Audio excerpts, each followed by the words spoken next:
Assalamualaikum warahmatullahi wabarakatuh. Salam mesra. Selamat bersua kembali bersama dengan Cikgu Shima. Okey. Kalau belum mengenali lagi, cikgu ialah Cikgu Nursinah Haji Ombi, merupakan guru akademik yang bertugas guru akademik Bahasa Melayu yang bertugas di Kolej Tingkatan 6 Kota Kinabalu, Sabah. Okey, baiklah. Cikgu merupakan rakan, sukarelawan dan keluarga dalam Akademi YouTube Guru Malaysia. Okay, jadi hari ini untuk video cikgu dalam segmen Capna Tata Bahasa iaitu Bahasa Melayu STPM semester 2. Okay. Jadi jangan lupa kod untuk Bahasa Melayu STPM ialah 910 halang 2. Baik. Hari ini kita belajar dahulu tentang kata akronim dan pengakroniman. Jadi cikgu mulakan dengan kata akronim. Untuk pengetahuan, kata akronim ini di bawah tajuk bentuk kata. Ingat formula TTMG, T iaitu kata tunggal. Maknanya di sini dalam kata tunggal adanya kata akronim kerana kata akronim yang dihasilkan ini akan membentuk kata tunggal. Okey. Apa yang dimaksudkan dengan akronim? Akronim ialah ini. Akronim merupakan kata dihasilkan dengan menggabungkan bahagian tertentu daripada beberapa perkataan untuk membentuk perkataan baru. Okey. Sebenarnya akronim dengan pengakroniman ini tidak jauh beza dia punya penjelasan.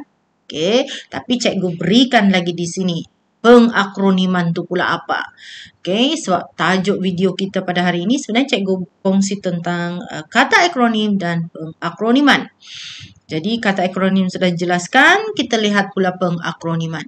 Pengakroniman ialah proses membentuk perkataan baru dengan menggabungkan bahagian-bahagian tertentu daripada beberapa perkataan. Jadi proses ini sudah tentu melibatkan beberapa cara. Okey. Baik. Untuk pengetahuan, kata akronim ini ditulis dan dilafazkan sebagai satu perkataan. Apabila proses pengakroniman ini berlaku, kita akan melihat bahawa perkataan yang wujud itu atau satu perkataan yang wujud itu akan dilafazkan. Ditulis dan dilafazkan sebagai satu perkataan. Okey, ada 1, 2, 3, 4, 5. Okey, cikgu bagi yang kuning dahulu.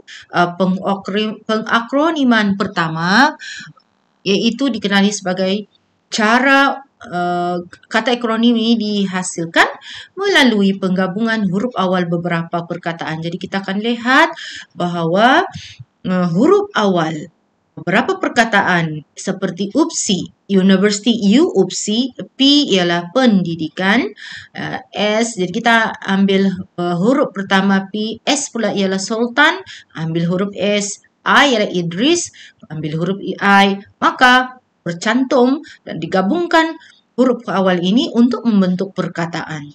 Okay, contoh lain ialah MOM iaitu Majlis Olimpik Malaysia, UDA iaitu Urban Development Authority, dan ada juga IUM iaitu Yayasan Usaha Maju. Okey, baiklah. Pengakroniman kedua ialah gabungan suku kata dengan suku kata beberapa perkataan. Jadi maknanya di sini ada beberapa suku kata akan diambil daripada mungkin 4 perkataan, mungkin daripada 2 perkataan, jadi diambil. Contoh di sini tadika. Tadika, suku kata pertama iaitu ta daripada perkataan pertama taman. Didikan, ambil pula huruf pertama, suku kata pertama iaitu di, dan seterusnya kanak-kanak, perkataan kanak-kanak diambil pula suku kata ka. Jadi terbentuklah akronim tadika. Contoh lain lagi ialah asbut, iaitu as ialah asap, ambil suku kata pertama asap, as, suku kata kedua but, kabut, jadi bergabung asbut, akronim terbentuk asbut. Baik. Proses pengakroniman.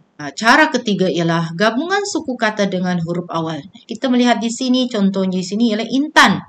Intan ialah Institut Tabiran Awam Negara dan kita lihat suku kata pertama diambil daripada perkataan Intan daripada perkataan institut. Seterusnya T ialah takbiran. Ambil sahaja huruf awal pertama. Okey, dan seterusnya ialah A, awam. Daripada perkataan awam, huruf pertama ialah N. Huruf N diambil dalam huruf pertama. Jadi apabila digabungkan jadi Intan, iaitu Institut Takbiran Awam Negara. Okay, cara yang keempat ialah gabungan suku kata dengan perkataan penuh. Maknanya di sini kita akan lihat ada suku kata pertama diambil, kemudian bergabung pula dengan perkataan penuh, perkataan atau kata kedua. Contoh jentolak, jentera, tolak. Tolak tu kata penuh. Contoh lagi ialah pukul rata, pu rata. Dalam matematik kan, pu rata. Pukul, suku kata pertama pu, rata ialah perkataan penuh. Akhir sekali, gabungan bahagian-bahagian kata secara bebas. Maknanya bebas di sini, ada perkataan itu, dia punya suku kata akan diambil. Sama ada dua suku kata, atau boleh jadi suku kata tengah-tengah, atau boleh jadi juga suku kata akhir. Contoh di sini, kementar. Okay, cikgu boleh berikan yang lain, contoh yang lain, suaram. Suara. Suaram tu ialah suara rakyat Malaysia. Suara rakyat Malaysia. Jadi di sini kita melihat bahawa itu ialah bentuk bahagian gabungan bahagian kata secara bebas, dan untuk suara di suaram, bukan suara, suaram. Suara iaitu suara rakyat Malaysia. Suara rakyat Malaysia. Maknanya M itu ialah Malaysia, hanya huruf pertama. Okey, jadi ini dikatakan sebagai gabungan bahagian kata secara bebas. Okey, boleh jelaskan? Okey, ingat sahaja ada berapakah proses pengakroniman di sini? Pembentukan kata akronim atau pengakroniman ada 5. Pertama, huruf awal. Kedua, gabungan suku kata. Ketiga, suku kata huruf awal. Keempat, suku kata huruf penuh. Kemudian bahagian kata bebas. 5 bebas. Huruf awal. Suku kata. Suku kata huruf awal. Suku kata dengan kata penuh. Bebas. Senang saja nak ingat tu. Okey, seterusnya kita melihat pula perbezaan kata akronim dengan singkatan. Perbezaan kata akronim dengan singkatan ini cikgu telah berikan begini. Jadi boleh nampak apakah perbezaan akronim dan singkatan. Ya, sebab ada pelajar yang keliru. Okey. Kadang-kadang soalan STPM akan tanya, berikut ialah kata akronim kecuali. Okay, jadi di sini akronim disebut sebagai kata penuh. Jadi bila kita sebut kata penuh akan ada bunyi suku kata. Walaupun mungkin suku kata tu satu. Contoh suku kata satu ialah mom. Kalau suku kata kedua mungkin mardi atau jentolak. Ada 3 suku kata. Jadi ini membentuk bunyi yang bila disebut dia ada seolah-olah bunyi itu mesti ada bunyi suku kata. Okey? Dan akronim ini berbeza pula dengan singkatan. Singkatan tidak dilafazkan sebagai kata penuh. Jadi kita nampak di sini 2 perbezaan yang jelas di sini. Kita lihat perbezaan ini sifatnya setara. Tidak dilapaskan sebagai kata penuh. Satu pula disebut sebagai kata penuh. Satu tidak. Jadi itu perbezaan setara akronim singkatan. Kemudian akronim termasuk kata tunggal.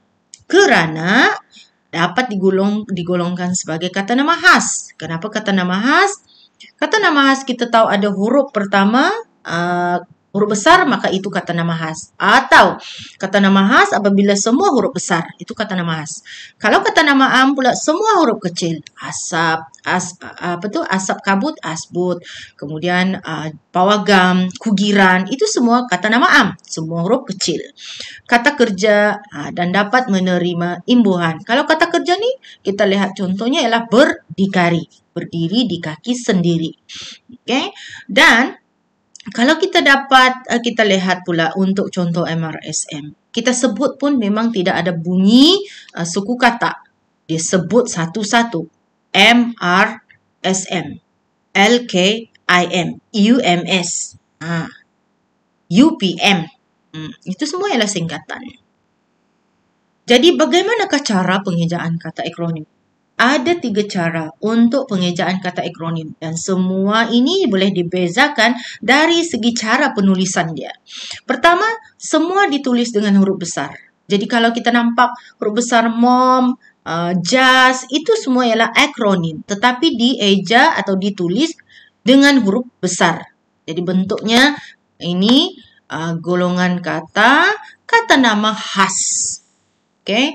Contoh cara pengejaan kata akronim kedua iaitu semua ditulis dengan huruf besar. Apabila ditulis semua ditulis huruf besar, maka cara kedua ialah semua ditulis dengan huruf kecil. Jadi bila ditulis dengan huruf kecil, kita tahu itu kata nama am. Contohnya pawagam, panggung wayang gambar, hakis, habis kikis, asbut, asap kabut. Cara ketiga ialah huruf awalnya huruf besar, manakala selainnya huruf kecil. Akronim yang terbentuk daripada segabungan suku kata dengan kata nama khas, maka huruf awal kata akronim itu ialah huruf besar. Selebihnya mengikutinya itu mestilah huruf kecil. Jadi, golongan kata nama ini kata nama khas. Contohnya ialah MARA. Majlis Amanah Rakyat. M sahaja huruf besar, manakala R dengan RA, rakyat, Ra, suku kata pertama huruf kecil. Contoh lainnya makna, Majlis Kansel Nasional. Okay. Seterusnya, kita tibalah pula Jicakna Tata Bahasa 4. Cikgu percaya soalan ini lazimnya ditanya dalam peperiksaan STPM. Okay. Contoh soalan ini. Yang manakah akronim yang terhasil melalui gabungan bahagian-bahagian kata secara bebas? Bagaimana menjawab soalan ini? Berbalik kepada penjelasan cikgu tadi. Okay. Ada 5 cara proses pengakroniman berlaku. Okay. Pertama tadi ialah gabungan huruf besar, huruf dengan huruf besar dan mesti ditulis huruf besar. Kedua, iaitu gabungan iaitu suku kata dengan suku kata. Yang ketiga, suku kata dengan awal huruf perkataan. Seterusnya, suku kata dengan perkataan penuh dan akhir sekali bebas. Jadi kita tengok apakah jawapannya. Kalau kuda, ini ialah gabungan huruf pertama. Okay, huruf pertama daripada atau huruf awal beberapa perkataan yang membentuk uda. Jadi ini bukan gabungan bahagian kata secara bebas. Jadi sudah tentu bukan jawapan. B ialah habis kikis. Jadi kalau kita lihat di sini, ini ialah gabungan habis suku kata pertama, kis suku kata kedua. Ternyata ini ialah gabungan suku kata gabung dengan suku kata. Jadi dia bukan jawapan. C ialah Petronas. Okey, kalau kita lihat Petronas ini ialah gabungan bahagian-bahagian kata secara bebas. Kenapa? Okey, akronim bagi Petronas ialah Petroleum, Nasional Berhad. Jadi ini cikgu ambil daripada kamus, sumbernya ialah Kamus Dewan edisi keempat. Petroleum. Jadi perkataan atau suku kata yang diambil ialah petro, dua suku kata. Okey, nas ini ialah daripada perkataan national. Nasional. Nah, nasional. Okey, jadi ini dianggap sebagai bebas.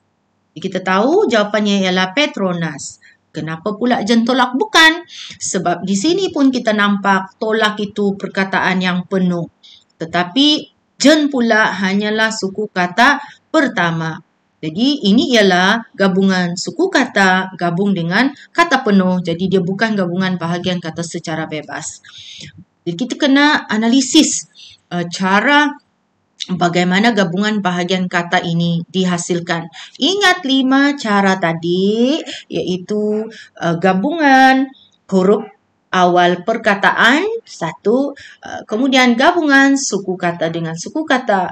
Gabungan suku kata dengan huruf awal perkataan. Kemudian gabungan suku kata dengan perkataan penuh. Akhir sekali, gabungan bahagian-bahagian kata secara bebas. Okey. Cikgu berhenti di sini sahaja untuk video ini. Semoga video yang cikgu hasilkan ini akan memberi manfaat kepada pelajar di sana, untuk tajuk akronim dan pengakroniman sahaja. Apabila sudah memahami ini, insya-Allah pelajar akan dapat menjawab soalan untuk soalan bahagian ini. Sekian sahaja. Kita akan berjumpa lagi dalam video PDBC yang seterusnya. Jangan lupa siapkan kerja khusus kerana PDPR akan bermula sebulan sahaja lagi, tidak lama lagi. Assalamualaikum dan salam mesra.